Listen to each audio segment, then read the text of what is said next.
Well, everybody, I'm so excited to be able to join you today with my friends Chris and Bonnie from Pollen here in Atlanta. Welcome to the Flower Podcast.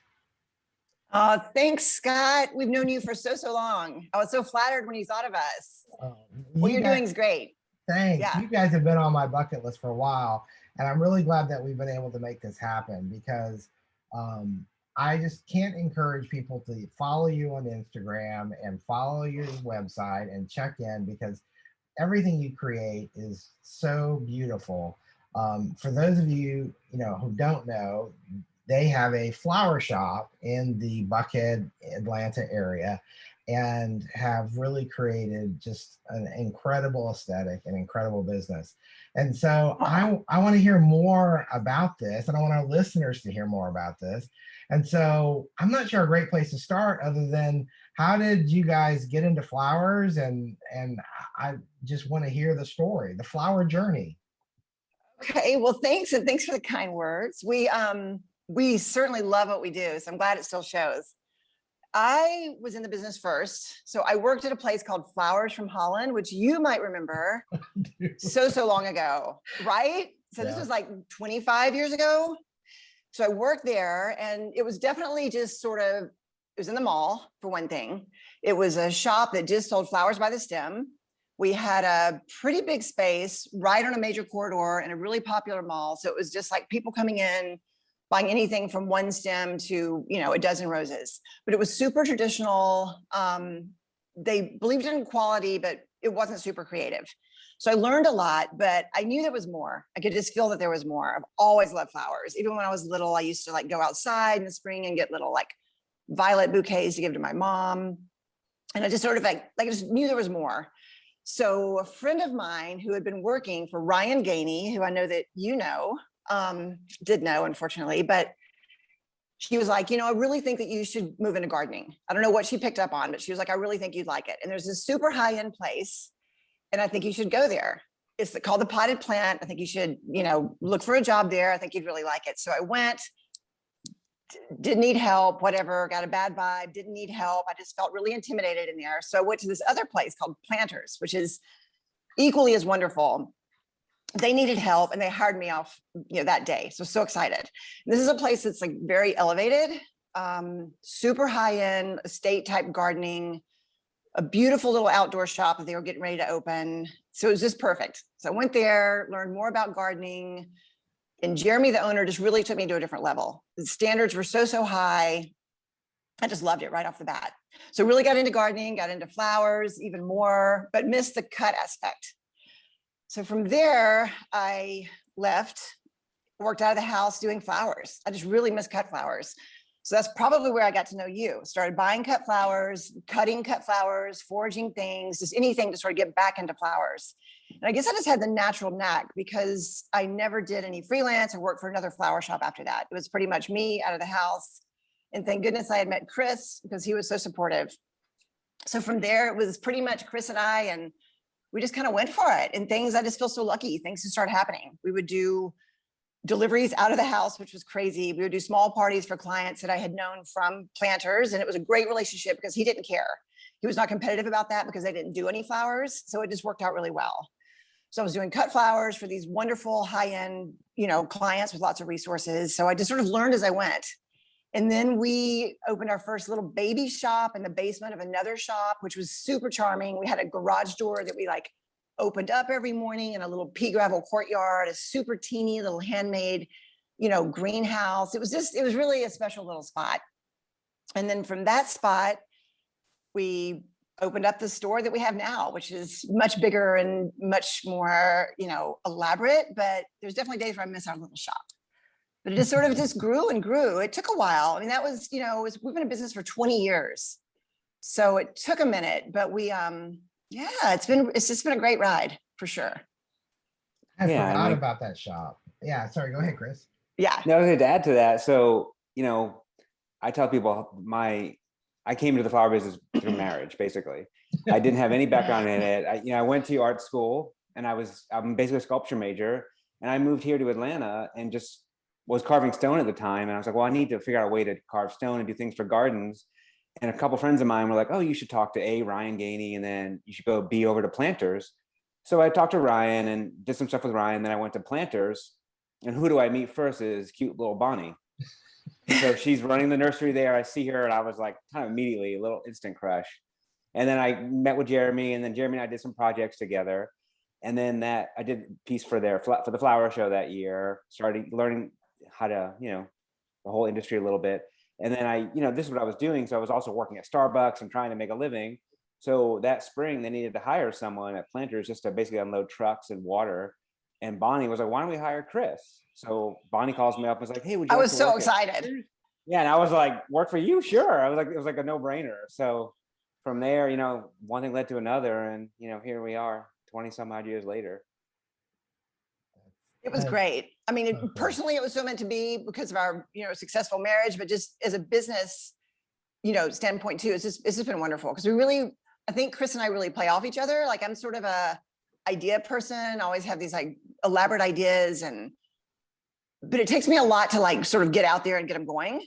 So Chris, I guess maybe from art school, maybe just sort of his go get 'em personality, he can execute whatever I come up with. So it's great, especially if it's a big wedding or whatever, it's sort of like, I'll come up with an idea or proposal, and then Chris can sort of make sure we can do it, like literally physically, logistically, and also just make sure it's going to work. So, and then he can sort of get our team and me motivated, and we can do it or revisit it and sort of make it workable.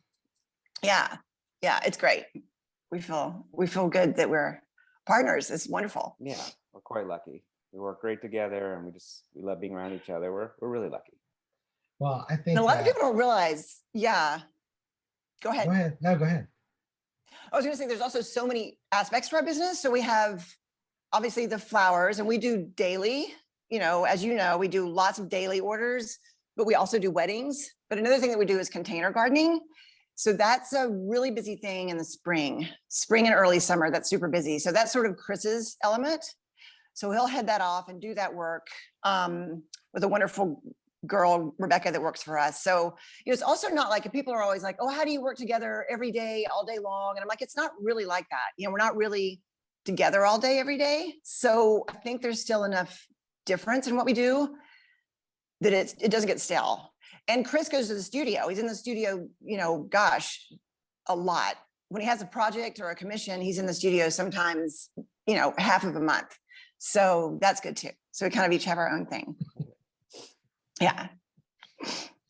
Well, that's cool. I feel like, it's interesting when I do interviews with people that I've known for a long time. It's kind of like, there's things that I know other people don't know. And so I don't want to miss anything because oh yeah, I know all this, and it's so fun. I know you just mentioned that a little bit, but how would you describe your flower shop? Because I mean, yes, you do the landscape or you do the container stuff, but to me, when I walk into your store, into your shop, it's not a traditional flower shop. So how would you describe it? Well, I would say we're definitely a retail shop. Like we have this whole sort of housewares, this whole collection of things. We work really hard to find handmade things, one-of-a-kind things, vintage things. So it's definitely a shop. I mean, I feel like someone could walk into our shop and not know that we do flowers and leave and still not know. So I do feel like the shop is sort of its own little creature, which I sort of like. We don't sell vases and containers exclusively. We have plenty of those, but we sell so many other things. So that's sort of like one aspect. It's almost like a separate thing. So we have this shop that I think is wonderful. We just search, for all these sort of like really cool, unusual things. And then we have the flower shop, which is, right there, part of it, but it's also its own little creature. And then I don't know, how would you describe it, Chris? And then we have the outside area, the nursery. So that's in spring, I think, a special little place too, with plants and bigger planter type containers. And yeah. I don't know. I think our shop is definitely an organic mix of all the different things we do and things that we've seen and been influenced by over the years. I think we've definitely both tried to sort of hone it in and be like, no, we should be more like a traditional flower shop, but more this way. But it doesn't work for us, and we're fine with that. But as Monty said, it's interesting. Some of our customers know us just for cut flowers. Some know us just for plants. Some know us for items. And there's people who come in for years with flowers and like, I need a good gift, or like, where can I get this? And they're standing right next to like a display of something that they're looking for. It's just interesting, but we've just come to sort of accept it and slowly educate we have people what our shop is about.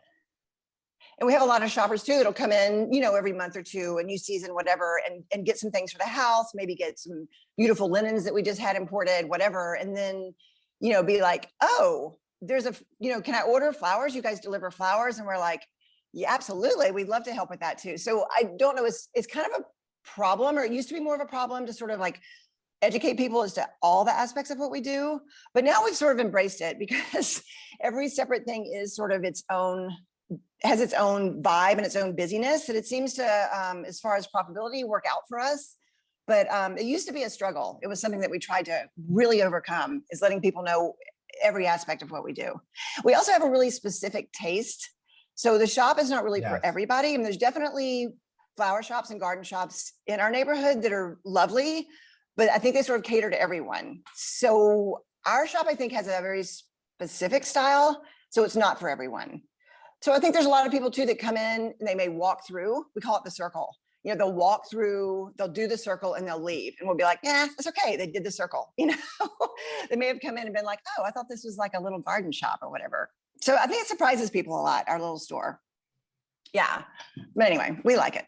Yeah. Well, I do too. And I feel like what's kind of cool about what you do is, and you've hinted at it and you've described it, but it's almost like you've got, let me see, almost like 4 different businesses all under one roof. Yes. Which gives you this tremendous market appeal, because then somebody sees your greenhouse from the road and sees the incredible plants. They come in and they're like, oh, I didn't know this was a flower shop, or, oh, I didn't know you have like home goods, and I didn't know you had linen, and I didn't, or you did containers. And so, I mean, I feel like that's really kind of one of the cool things about what you do is it's like you have 4 opportunities for kind of drawing somebody in, and then they get to explore this little treasure called pollen. And I just think it's really neat. No, I think it's neat. Thanks. It is. Yes. Thank you. And I think the different things that we do, it keeps it more interesting for us. Like I think like the seasons, we reach constantly changing what we're focusing on at the shop. So it keeps us stimulated and excited about what we're doing. At Christmas time, we're a Christmas shop, and then we completely change that, stop that, start something new. And then we're doing container gardening in the spring, or then now we're an Easter shop. It's just more exciting for us, and the energy is better. I think our customers can see that. And I think it keeps us fresher too, because, we shop shows like Maison, like we go to Paris and shop that. We do antique shows all over the country. We do things that sort of keep us fresh. So we're always seeing like what's out there. We both love art, and we both love design and architecture. So, all those things I think sort of add to just always the shop sort of almost transforming. Like we're getting ready to do a big sort of changeover now because we're going into Easter in spring. So that's what we're going to work on this weekend, is just sort of transforming the store. So we'll move the furniture around, bring in some new pieces, and then we'll put out all the new merchandise. We sort of like to do that at one time. So the shop does go through a transformation. So we're not like gradually putting things out. We really want people that come in a lot to come in and be like, oh, great, everything's new. So that's why when Chris said like we have a Christmas shop, he's not joking. Like everything changes. We decorate the store, anything that was left over from fall, goes away. We sort of, everything is Christmas. And we, it's good. So everything is always new for people. We try, and it's easy because we're not so big that we don't get, 100 of something. We'll get like 15 of something. So we do often sell out of what we have. So financially, it's been really easy and profitable to also make those changes. It sort of happened organically, but it definitely is almost like a business model now. Whereas to almost this sort of exclusivity that we offer people, like get it while it's there sort of thing. Well, too, when you hop on social media or something and you're like, oh, new items or new inventory, or come see our spring shop or whatever. And they know, well, they better get there because all the good stuff's going to be gone pretty quickly. Yeah. And it helps with your sell through, helps with your foot traffic. And I think that's really cool. It does. It really started from probably more finances, because we were always scared. Like, we used to get these POs back, and it would be like $2,000 worth of merchandise. And we were like, oh my God, that's so much money. That's too much. Let's cut it back. So it sort of, years ago, it was just like, we were always nervous about over ordering and not selling. And I mean, $2,000 is still a lot of money to a business, but at one point it was, that was a whole lot. That could have been our payroll for a couple of weeks. So it sort of happened that way, and then turned into something that we just kind of clicked and realized, like, oh, this actually really, really works for us. Having this small amounts, and we never reorder merchandise, so it's always going to be something that is new. Yeah.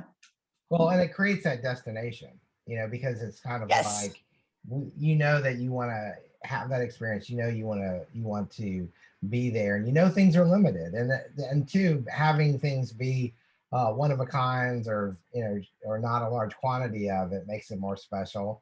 And I feel like that must be hard in a way, to continually source these things that are different and new. I mean, do you find that challenging? I mean, I We don't find it do. challenging. I'm such a shopper by nature. I think that that's more my cup of tea than Chris's cup of tea. So I don't mind. I mean, I can, we call it sip and surf. So I can get a glass of wine and go online and just start shopping. Artists that I know I like, are, just get ideas. And then from there, it might lead to like trying to find a certain product or have a certain product made. So for me, it's really fun. And it's something that we can do on off time. Like I can do it if I just want to like sit down for a couple hours with a glass of wine or a cup of coffee and sip and surf a little bit. I can find a lot of Yeah. stuff. So I think it's fun. I think Chris would Well, I not say think that as much. Well, I think sometimes Bonnie will come up with ideas too, and then through people I know and other makers, sometimes we'll have things made, or oftentimes we'll find something that is great, and then I'll modify it in the studio, or it's like, this is a great item, and then we put everything together. So you're not really getting these off the shelf kind of things. You're getting a bunch of materials, like ingredients that we found, and we're creating the finished product, which I think makes us stand out, and it's also just more creative and fun for us. And selling Chris's work is great too. So Chris does have other outlets to sell his fine art, his things that he doesn't do at Pollen. But we do these shows like yearly or even every other year, really whenever Chris can get in the studio and get enough made. But we'll come up with an idea, and then it's so much fun because Chris will just make these things for Pollen versus a gallery. So like right now he's going to be working on some birds and things, hopefully geese for spring, but Hopefully. spring's here and we haven't started that, so that might not happen. But anyway, so it's kind of nice to have an outlet, which is great for Chris, but also good for Pollen, and our customers I actually have love like a stack Chris's of work. I have a stack of orders that Bonnie submitted to me for things to make in the studio that sometimes get put off till next year, but I've got an ongoing list of orders. It's kind of an advanced honey-do list. And so Yes, it is. That's exactly right. A much harder one too for Chris, because Chris has a lot of commissions and things too. So we just try to get him in there as much as possible to the studio. Yeah. I remember, I can't remember, it wasn't this past year, obviously. So it had to have been the year before.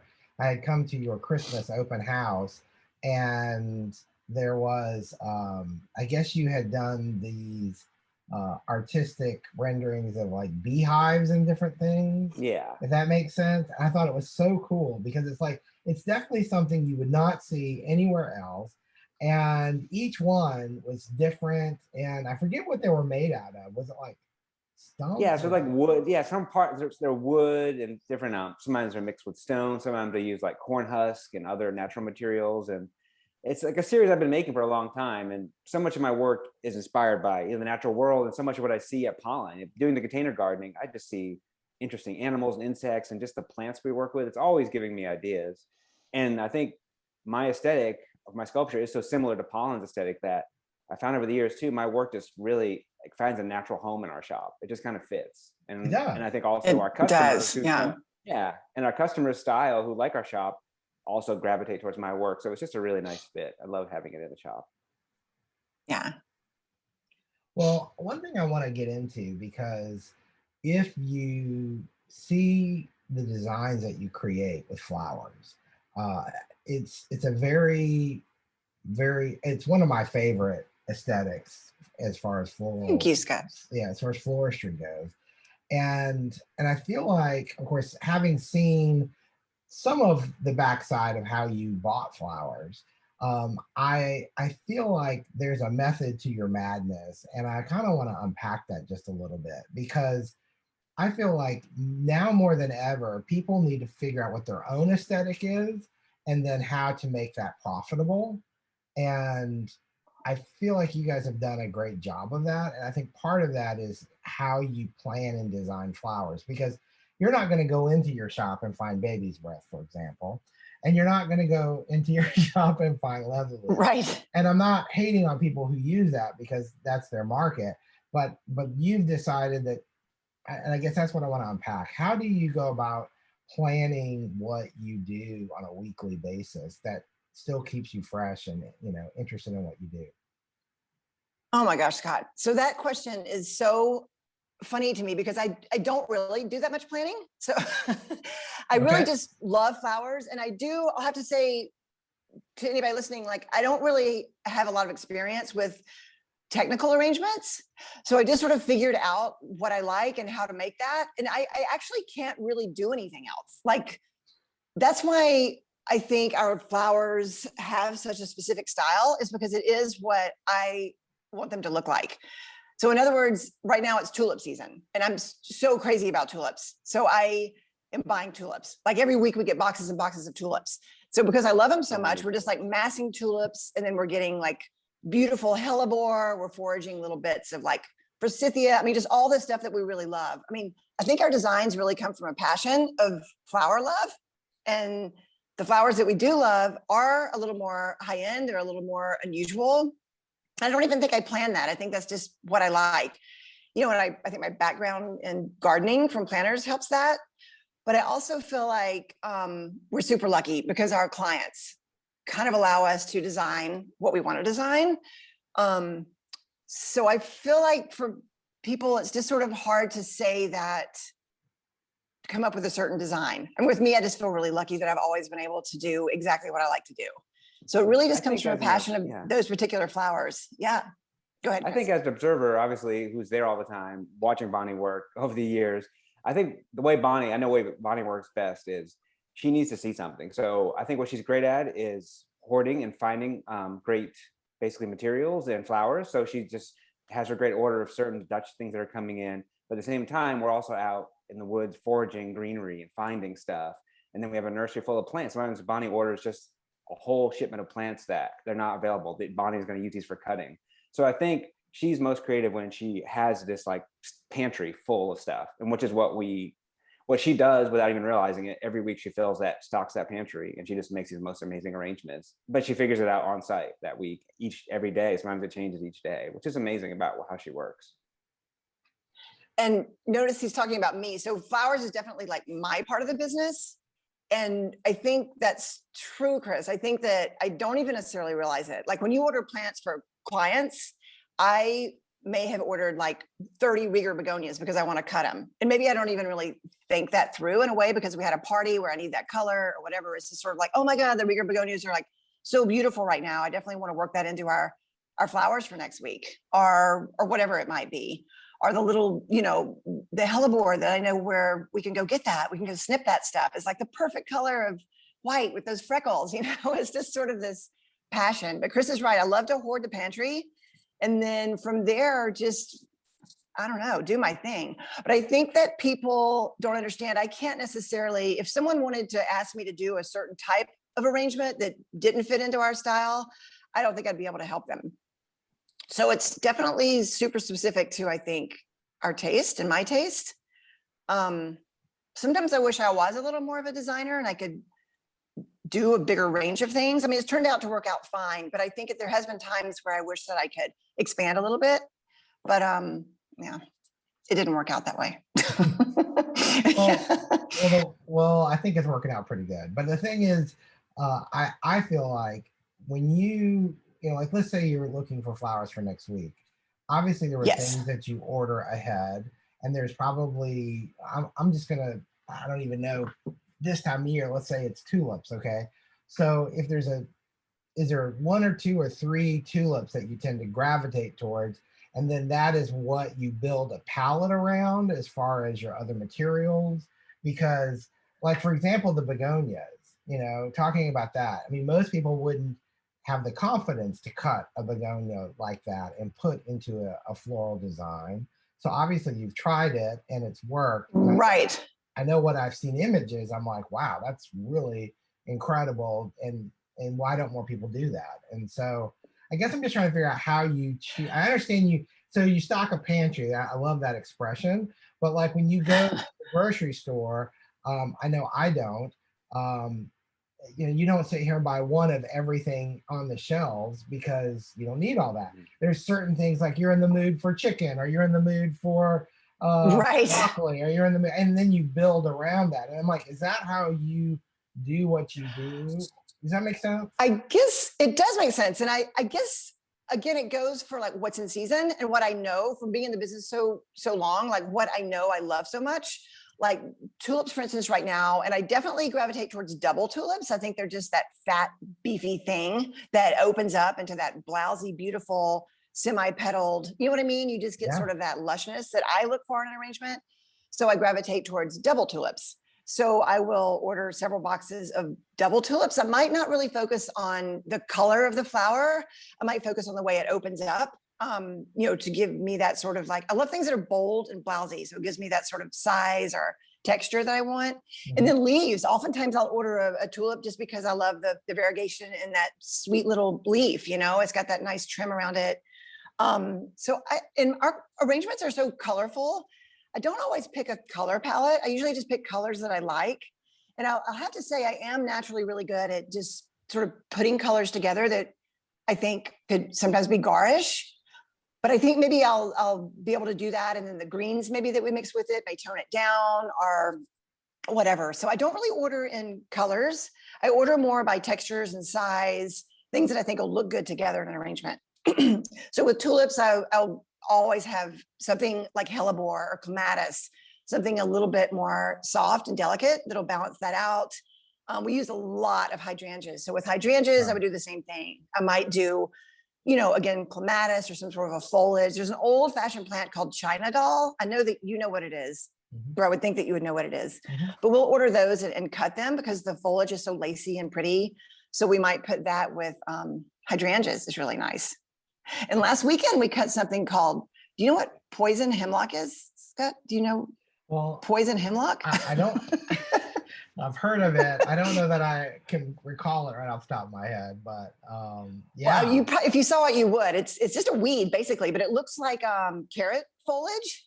But we forged buckets of that. We were up in North Carolina. We visited some friends and we got a few buckets of that. It's just so pretty. So that really inspired me. So that was sort of like the starting point for last week's arrangements.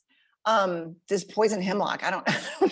It's a horrible name. It sounds terrible, but it's really pretty and soft and just sort of the springy green. So with that, we were tucking that into bigger, bolder things. I don't feel like I'm answering your question very well. No, I think you are. But I mean, that's the challenge of answering that kind of question. I think when you're just, what you do, it just comes so natural to you. And I think that's hard to put words onto something that's just innate with how you choose flowers. So it is. And I do feel lucky that it came natural, but at the same time, I don't feel like I'm a designer. Like I would never tell anyone that I'm a designer. I can't necessarily do. And sometimes I worry, I'm like, oh my gosh, what if like something happened to Pollen? I had to get a job at like a flower shop. I think I would just fail. I think it would be awful because I don't think I'd be able to do someone else's vision. And that vision may be wonderful and beautiful, but I just don't, look at these beautiful arrangements from these sort of people that I admire. And I'm like, I don't think I could do that. There's no hydrangea in that. How are they making that bold? Like how do they put those colors together? Like, it's just not me. So I feel sort of like there's a big difference between being a designer and being someone that can make beautiful flowers. And I'm lucky that I can make beautiful flowers because I'm no designer, if that makes sense. Does that make sense? I understand why you think that, but I think you might be selling yourself a little bit short. So I think I've seen enough of your work. Yeah, that I think that could be happening. Okay. I think I'm super creative and I'm really lucky that way. I think I can, just always see a way to make something better. You know what I mean? So I think I'm lucky that way. Yeah. Well, I feel like too, you guys, you have a very distinct aesthetic, and I think you have found your followers, your group of people, your fans that appreciate what you do and recognize it for what it is. But I mean, even kind of going into, like, and I love the idea that you guys do these container gardens. And I guess, Chris, is that more of your area when it comes to? Yeah, Definitely. You know, it's sort of, that was sort of my introduction too. When Bonnie and I first met, she was doing container gardening, and that's kind of where I would help her on the side while I was not in the studio. And I've always loved plants, and it just really, really sparked something in me. And I started loving it more and more until I just sort of started taking it over because the other part of the business got so busy. So it's kind of what I do for sure, mainly. Well, And at the And that shop really too, I do a is, lot of the orchids and other things too. and that is sort of sculpture when you think about it. You know, you're just sort of taking things and you're adding to it or taking away to it until it looks the way you want it to look. And that's the way Yeah, we so kind of much approach about container form. gardening, really. Yeah. And orchids and everything. We always do like little tricks to our orchids that I think they're super simple, but just, you know, make them stand out and make them different. But I think a lot of that has to do with being a sculptor. I don't know. Is that cheesy, Chris? I don't know. No, I don't think so. I mean, it helps. Like we do a lot of Okay. big, like I do all our Christmas installation too. And I think all doing these big displays of greenery and garland, it's just shape and form and composition. And I'm constantly learning that way, and it's influencing me, and I just love it. well, Same with a wedding, like, yeah, yeah, go ahead. With a wedding. No, I was just going to say, like a wedding work, like I might really, really focus on the details of a table, like, you know, the way the linens look with maybe the plates that we've picked out. And then, you know, the flowers that go on there, the container that's on there, where Chris can really look at the big picture. Like, how are we going to address the tent? How are we going to address, you know, the entrance to the club or the house or whatever the situation might be. Yeah, But or Bonnie will be like, we need to do something here over this part of his entrance. And it's just like, okay. And she just kind of figures out what the material should be, and she knows I can handle it. And, you know, and then we'll powwow about it as it's being done. And she helps really great at being that little parts of the details to finish it off. But it really yeah, looks great. and then I can Another part. focus on kind of like the little things. Yeah. Anyway. Especially when I'm on a ladder, and then she just turn that little thing to the left a little bit. Like, sure, all on my phone, and it's. Are the ladders all always right for sure, but it's always a little frustrating at the time. Are the lifts or ladders are put away, and I'm like, oh, we have to have more up there. So, or that's not full enough, or that's too much, or whatever. Yeah, that doesn't actually happen that much. But yeah, our weddings are really, really fun that way, I think, because we do look at them as sort of like this whole build out type of thing. We don't do a lot of weddings. That's not really something that we market ourselves towards, but we do them. And when we do, they're really fun because we like to get involved with everything. So, you know, table linens, plates, containers, you know, tent adornment, sort of everything. So it's really fun projects. Well, what I think is so great is even going back to the containers or the weddings or whatever, it's like there's definitely an aesthetic, an artistic aesthetic, a natural aesthetic to what you do. And you always seem to find ways to bring in interesting elements into a design or a landscape or an installation that still reflect nature somehow. I remember last fall, I saw, you guys are probably gonna think this is a little crazy, but when I saw those little felt acorns you had, and you were adding those to some, whether they were designs or orchids or whatever, and I'm like, it's such it's nature, but it's unexpected, and it's sort of like, that's what you guys are so great at, is finding ways to kind of bring art and nature and all that together. And so that just really amazes me how you guys do that.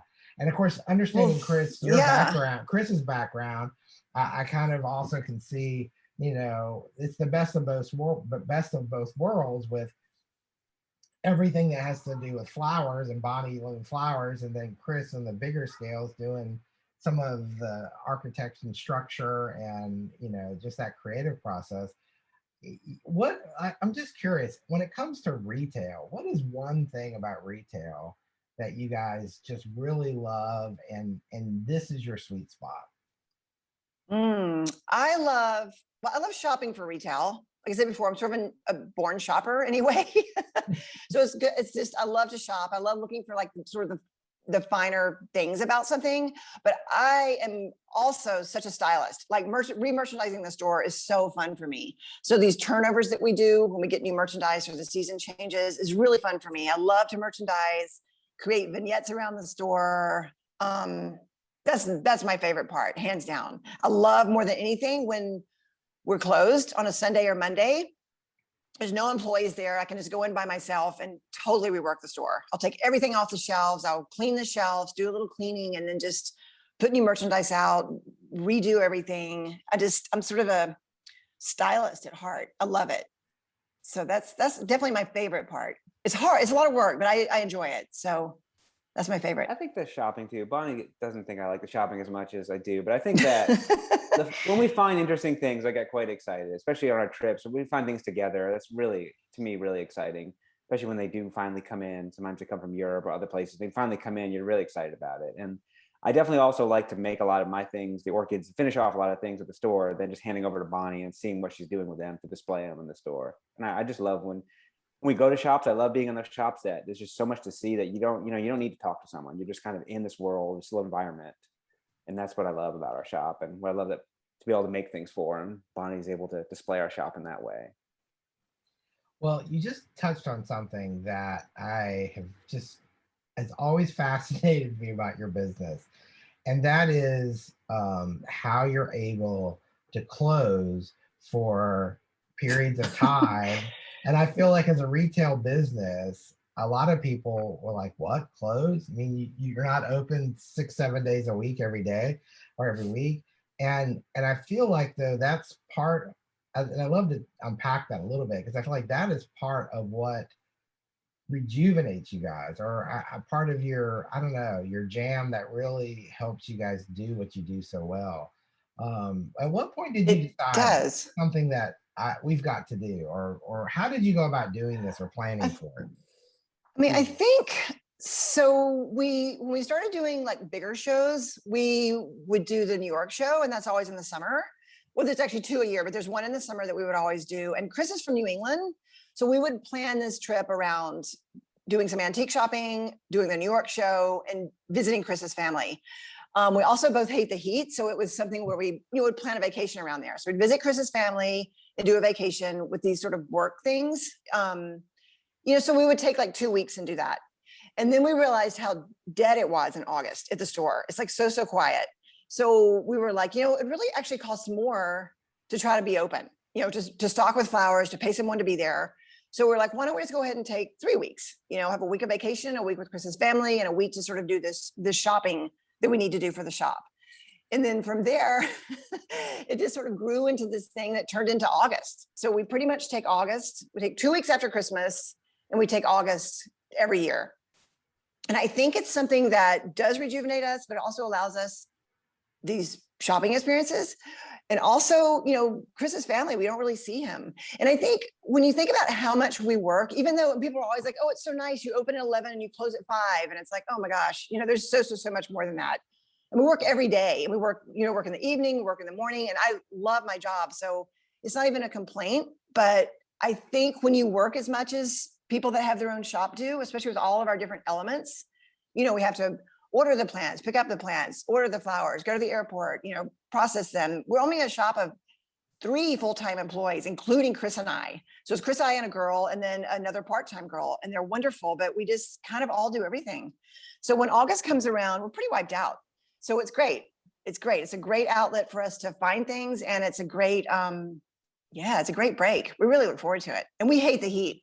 So, so we can't wait. We plan, and we also plan other parts of the trip. So it also started because we drive too. So we had 2 dogs, and we started doing this, and we weren't going to leave them home. So the whole thing started out with, okay, we're going to drive up to the New York show to see my family, and then hit some stuff along the way. So that's evolved, of course. But on the way, we see all these gardens that we don't get to see ever. We have planned trips to certain museums, and we'll check out certain shops we found out about, visit big wholesale nurseries and retail nurseries. So it's just like you're saying, it's constantly recharging. And we're here in Atlanta, we're going to work. So we're out there, we're, being inspired together. It just keeps our whole connection together great, and the creativity going, and keeps us inspired and excited about the shop. So come September, we're like ready to go. We're so excited. We got our Christmas ideas. We've got a car full of pine cones and logs and everything you can think of. We'll be mailing stuff back home to the shop for the girls to unpack, and they're always confused. They'll get a box of like cool fungus that we found in the woods. Like, okay, I don't know how I label this. Where do I put this? But it's really fun. I love it. It is fun. Yeah, it is fun. So, and we've done it for so long now. I think we started taking the whole month of August, maybe 7 or 8 years ago. So it's something that's expected now as well. I do think there's probably, and I hate this, but I do think there's some people that may need something in August and we're not there to help them. And that always sort of breaks my heart a little bit. But yeah, well, I do every flower arrangement. So we don't stay open during that month.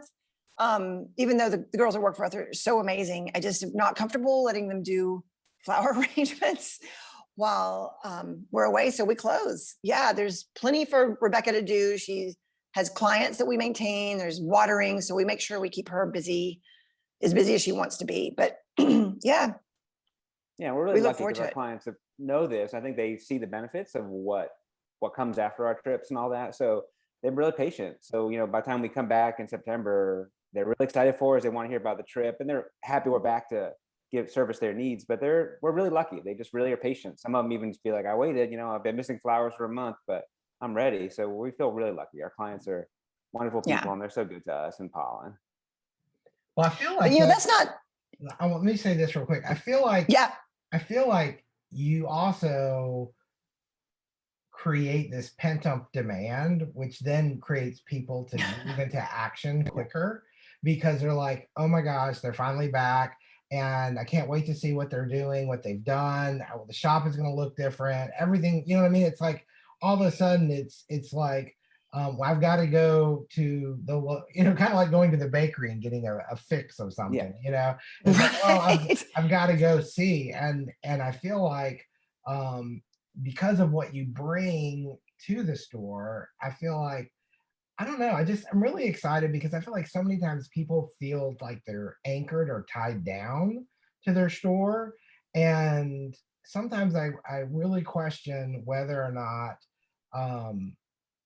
the customers allow for that grace to say, hey, now this is actually a benefit to me to let them do this because then they're out finding cool things that I would never think to find or be inspired for new artwork that I would never imagine. You know, there's just such an upside to the customers. And I don't know, it's just an interesting Definitely. dynamic that's not very common. Yeah, I think we're lucky too. Sometimes It's even true. our hours are fluctuating, but we've had customers come in for the first time. Like, I've tried to come into your shop for the last like 3 weeks. You're always closed or you're closed. But they come in and we do feel like we have a special experience. So they come in and they're like, okay, it was kind of worth the wait. And we're really lucky, but it's good.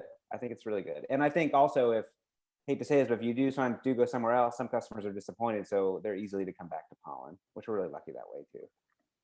That's a good point. You know, I don't want to make it seem like we don't need to work. I mean, this is definitely our livelihood. So, you know, that's not to say if, you know, a client that we know really well's daughter's getting married in August. I mean, you know, that's not set in stone. So like if we had something really important that came up or something that we wanted to do, we would certainly, you know, we would certainly do that. But yeah, that's never come up. It's amazing. We always say that, like, well, if we had to be here, we'd be here, but nothing has ever come up. So yeah, it's been about 8 years that we've taken the whole month now consecutively. So we feel really lucky.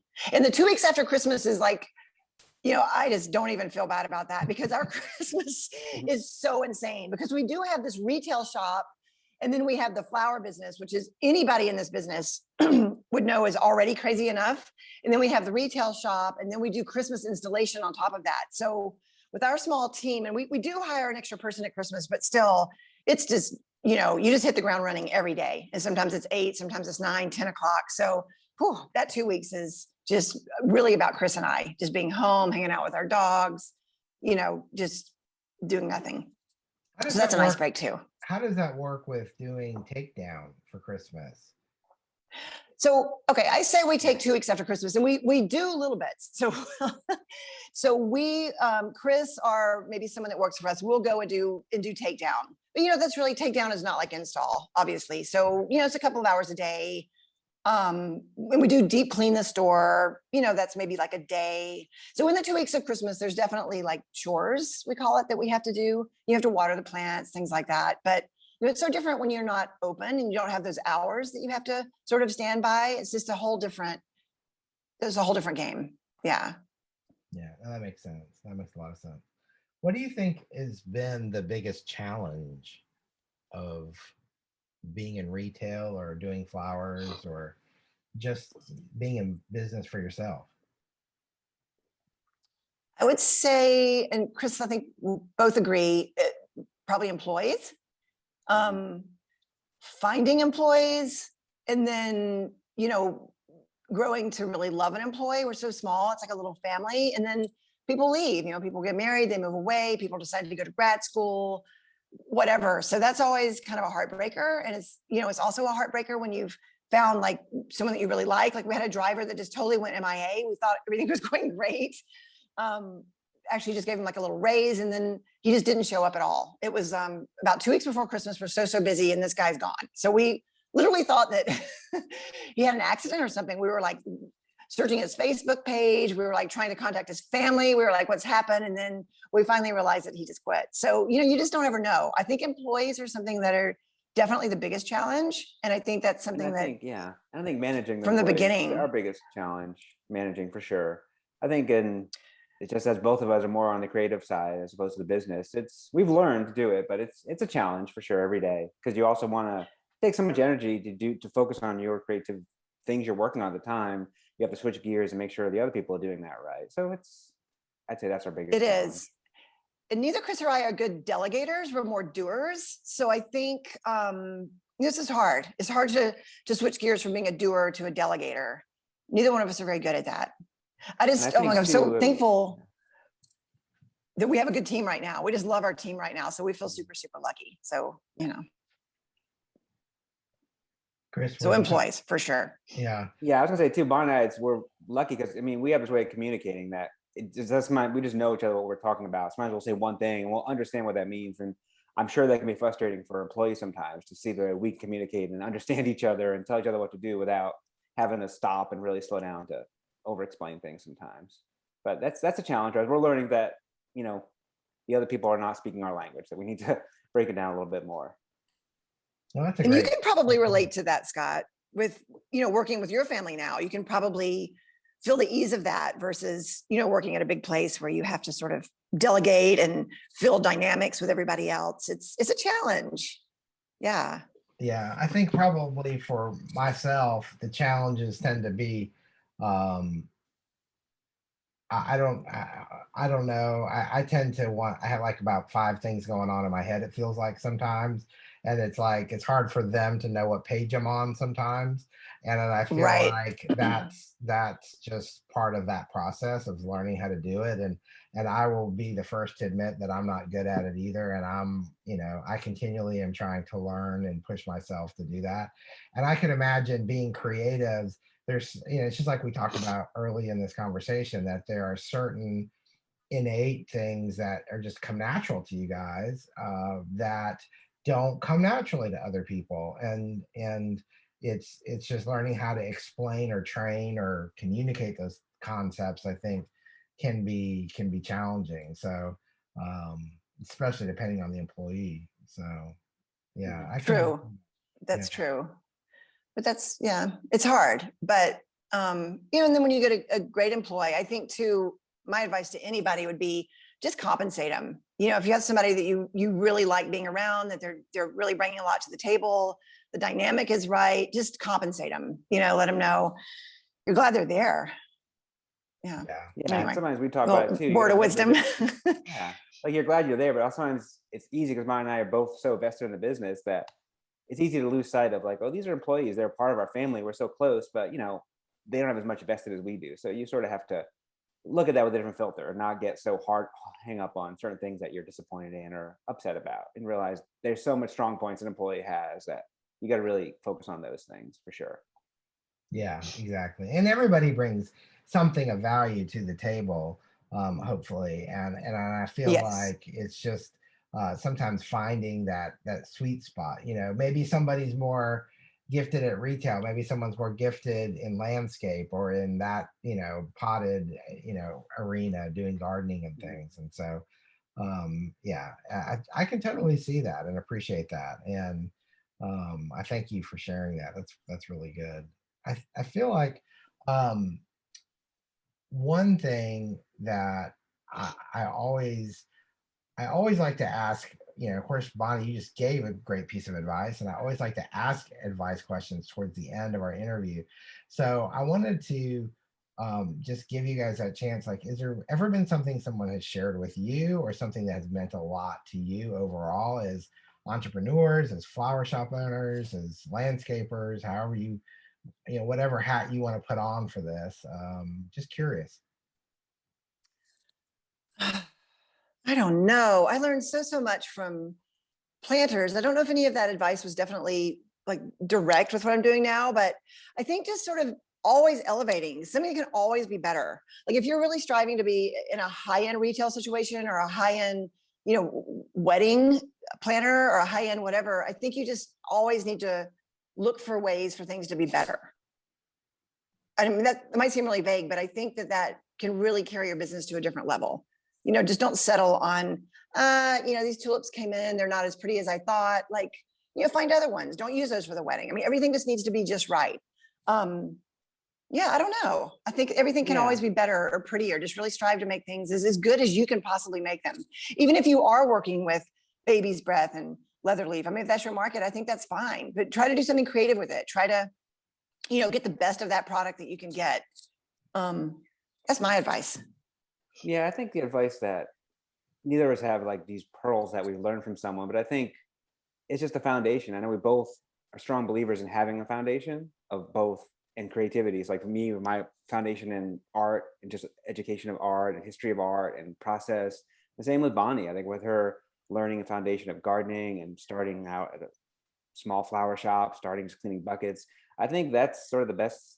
That's where all this advice I think comes. It's cumulative. I think you just really need a foundation no matter what you're doing creatively. And I think that's a big thing a lot of people kind of jump ahead of these days. I think you have to sort of pay your dues and learn that you're not going to be out there right away. You're not going to be the shining star, but you'll get there. You just got to learn how to do what you're doing first before you say you're doing it. Mm. And I actually wish I had more of a foundation. Like, when I was 20 years ago, and Scott, I'm sure you know what I'm talking about. Like, there wasn't really this huge freelance situation where weddings and so forth weren't as big of a deal. So people weren't hiring like 8 and 9 freelancers to work on a wedding. It was a sort of a different market for that kind of thing. So I didn't really have opportunities to freelance. I think I freelanced like maybe twice, and I just didn't learn anything. So I think freelancing, if I could go back and do that, I think that would have taught me so much. So freelancing could really help people. I think you learn a lot of bones that way, like how to tend to your buckets, how to tend to your flowers, how to prep your flowers. So many people walk into Pollen and they're like, oh, this is such a great store. Do you need a flower designer? Like, do you need someone to do your flowers? I'm like, well, what's your experience? We don't, because I do all the flowers, but what did you do before? And they haven't done anything. They haven't done anything. And it's like, are you crazy? You're not going to come do flowers here. I think that flowers are everywhere now with Instagram and all these sort of other outlets where you can see these beautiful flowers, and who doesn't love flowers? Everyone wants to do that now. And I think it's just really important to get your bones down, and find out how good you are at it before you know what you can bring to someone's table. Does that make sense? Yeah, it does. And I think too, is that even advice? I don't know. Yeah. No, I think it is. And and just to kind of go a little deeper with that, I feel like a lot of times, and this might be one of the downsides of social media, is sometimes things look easier maybe than they are, or yes, or you feel like, oh, I went and watched a bunch of YouTube videos. I'm an expert now, or I know how to do something.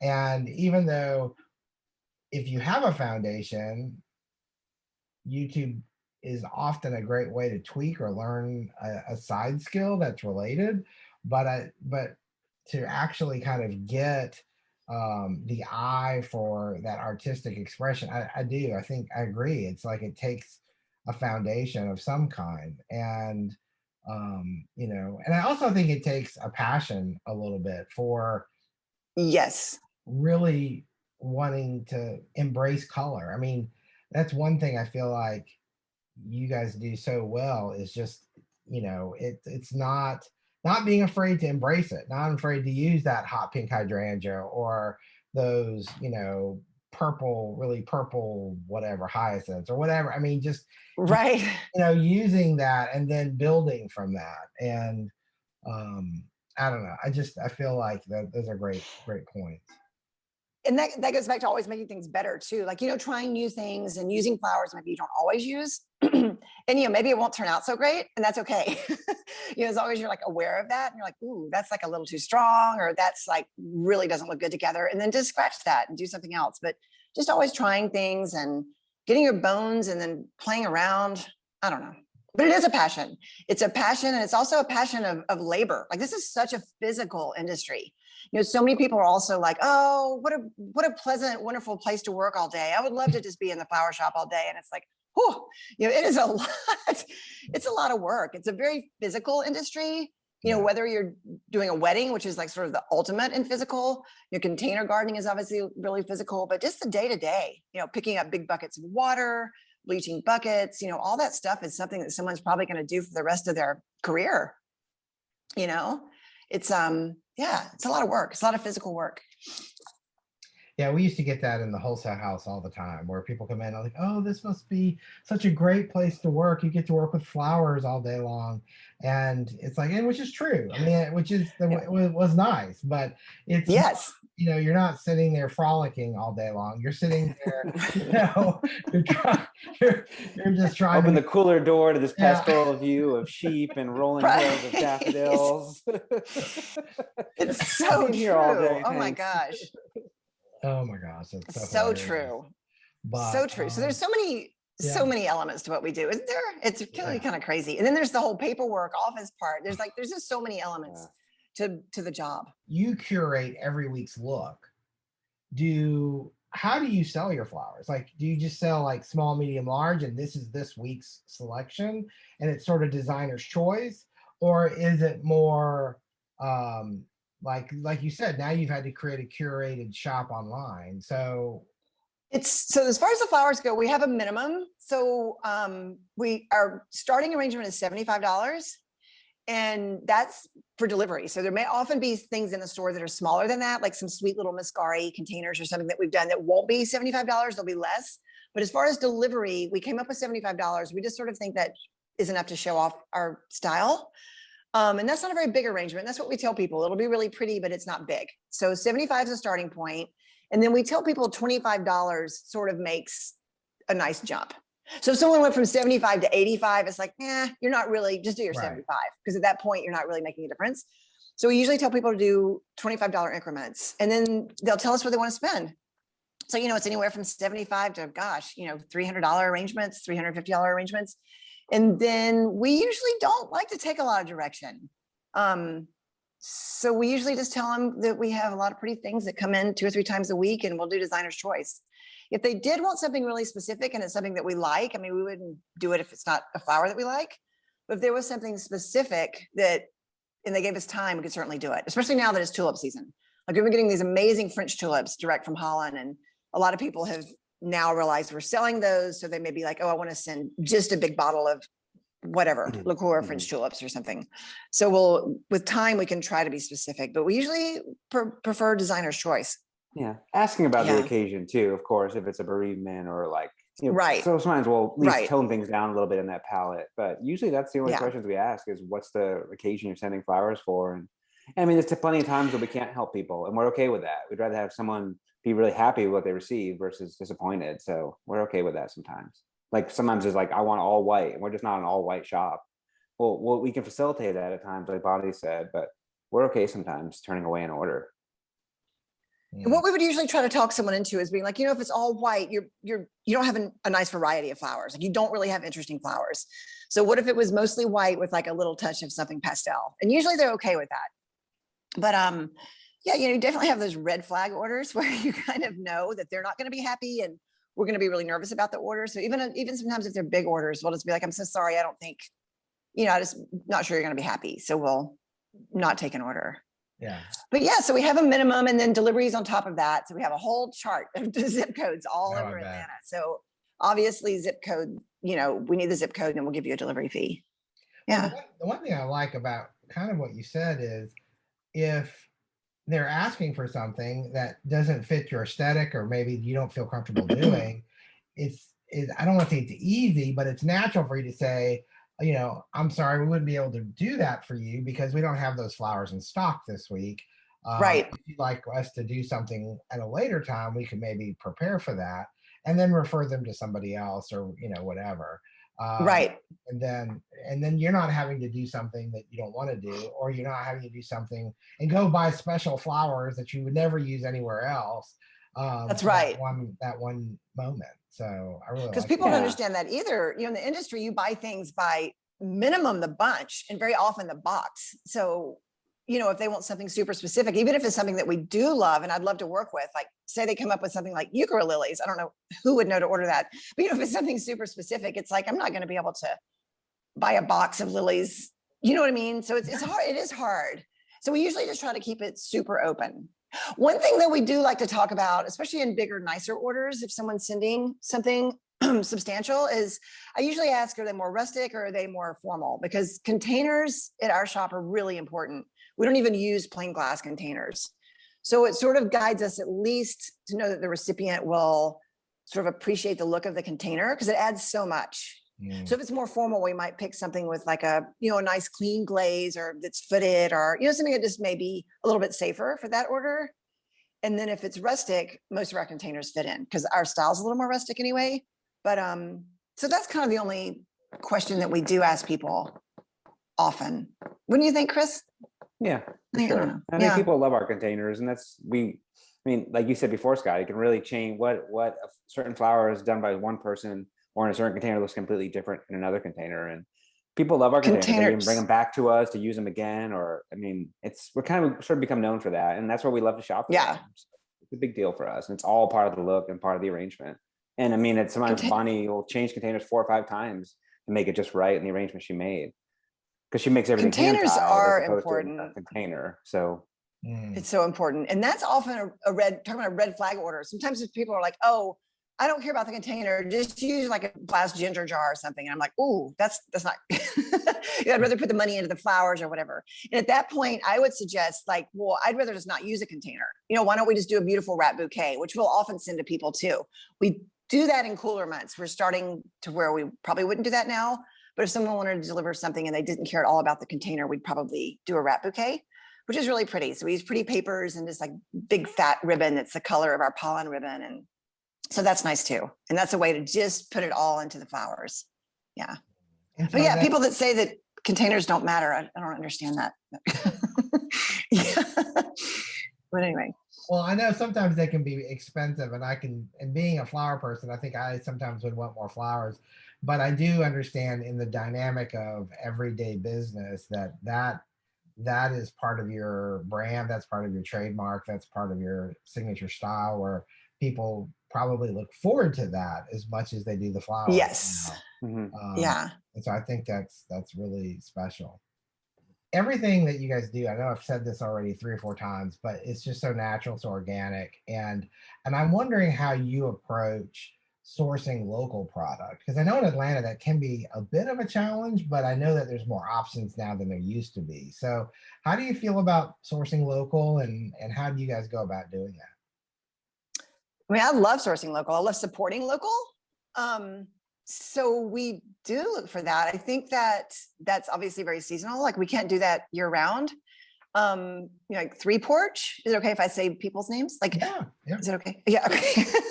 Like Three Porch does such a beautiful job, and they've gotten to where they have an abundance of things. So we love getting from them because you can order like 200 dahlias, versus 2 bunches. So we do love getting local. I think it's very seasonal. We also just love to go to the farmer's market. The prices are so inexpensive at the farmer's market. Sometimes you can pick up tuberoses from Woodland Garden, or they'll know that we want some. So they'll pull, maybe quite a few buckets for us that we could pick up, things like that. And then the best way to do local is to cut it yourself. Yeah. So we do a lot of that, Scott. We love to know about little patches that maybe are wildflowers or whatever, or greenery, like I was talking about the hemlock. So yeah, we do a lot of that. We know some good secret little spots where there's some great stuff that's not on private property. I would never take from someone's garden, of course, but some areas that are, kind of, to me, up for the taking. They're just little plots of land. There's a few good nurseries too. There's a few good like big nurseries. We love, we love cutting greenhouse plants. nurseries too. We'll cut from too. we'll buy from Yeah. those local greenhouses and just for cutting. So that's a good way to do Yeah. stuff. But Because for instance, like if you told me to do something with calla lilies, I'd probably be like, no, I'm not going to do that if they're coming from the cut industry, because I think they're just so boring and stiff. But if you go to Home Depot and you buy calla plants this time of the year, they're stunning. They're just softer, I guess, because they're still on the plant. They have like a little movement to them. Their foliage is sort of pristine, so you can work that in. So that's one thing we did a lot grows that one with the last speckled year. leaf we get. That's like a Yeah, limited so window. pretty. So yeah, I think being in So having we'll enough do a lot sources of now, we're able to plants. know. Yeah. Yeah. So I think local, means supporting local farmer florists, which is great, like Three Porch. And there's a wonderful girl, Flourish, in North Carolina who ships to us. And we love North Carolina. So if we're there, we like to pop in. But also, local can be just open your eyes and things that you see, things that you can gather, things that you can buy and cut. But I will say, I guess, as advice, test that first, because we have 20 years of experience of what we've cut to see if it holds, because there's so much stuff that doesn't hold.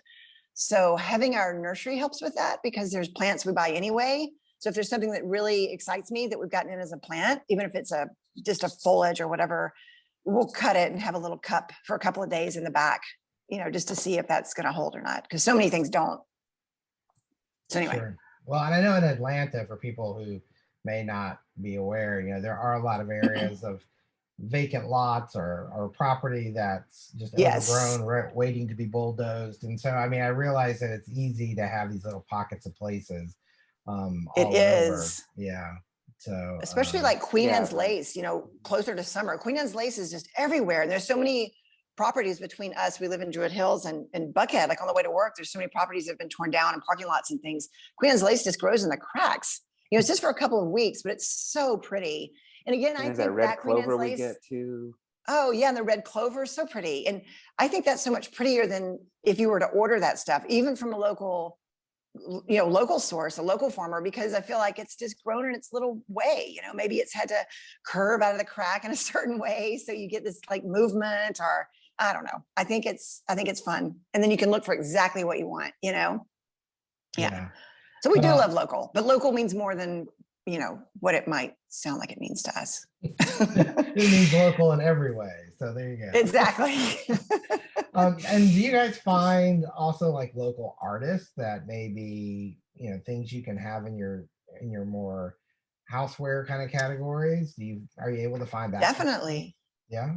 We do, because Chris is an artist. Obviously, it's his stuff and people he knows. And there's one lady, Barb Williams, who's been a client for years. Yeah, and she's a ceramicist. And a couple of years ago, we started carrying her work. It's beautiful. It's just these little, really small vases. They're teeny, but they're these really beautiful organic shapes, and her glazes are really pretty. So yeah, sometimes we just stumble on things like that. But we do love to have local artists, especially if it's someone that nobody knows yet or doesn't sell. Yeah. So yeah, absolutely.